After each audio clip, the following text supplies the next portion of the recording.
নমস্কার, স্বাগত জি 24 ঘন্টা ডিজিটালে। নীলাঞ্জনা রয়েছে আপনাদের সঙ্গে।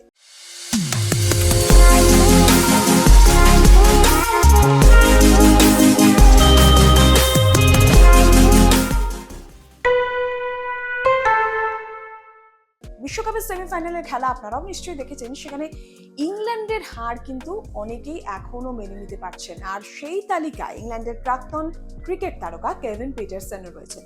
সমাজ মাধ্যমেও তিনি কড়া প্রতিক্রিয়া জানিয়েছেন। তিনি বলছেন যে ইংল্যান্ডের এইরকম একটা গুরুত্বপূর্ণ ম্যাচে যেভাবে খেলা উচিত ছিল সেভাবে ইংল্যান্ড নিজেদের খেলাটা খেলতেই পারেনি।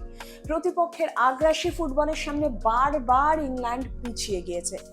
পিটারসেন লিখছেন, England let the bully them, অর্থাৎ প্রতিপক্ষকে এতটাই জায়গা তারা ছেড়ে দিয়েছে, তাদের আগ্রাসী ফুটবলের সামনে এতটাই তারা নিজেদের পিছনে নিয়েছে যে শেষ পর্যন্ত ইংল্যান্ড নিজেই চাপে পড়ে গিয়েছে।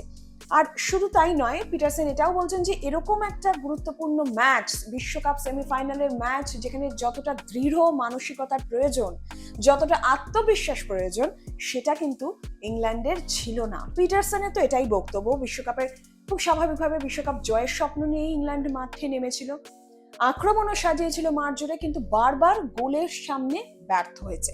তার মধ্যে পিটারসেনের এই বক্তব্যকে অনেকে সমর্থন করছেন, কিন্তু অনেকে আবার এটাও বলছেন যে শুধুমাত্র মানসিকতা নয়, কৌশলগতও কিছু ত্রুটি ছিল ইংল্যান্ডের, যার সুযোগ প্রতিপক্ষ নিয়েছে এবং জয় হাসিল করে নিয়েছে।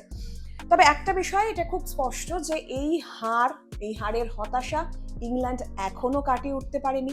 কেভিন পিটারসেনের বক্তব্য সেই হতাশাকে আরো খানিকটা সামনে এনে দিয়েছে, এটা তো বলার অপেক্ষা রাখে না। এখন যেটা দেখার যে আগামী আন্তর্জাতিক যে টুর্নামেন্টগুলো রয়েছে, এই হারের বা এই ব্যর্থতা থেকে শিক্ষা নিয়ে ইংল্যান্ড আগামী টুর্নামেন্টগুলোতে কতটা ভালো ফল করতে পারে, ফুটবল প্রেমীরা এখন সেখানেই নজর রেখেছে।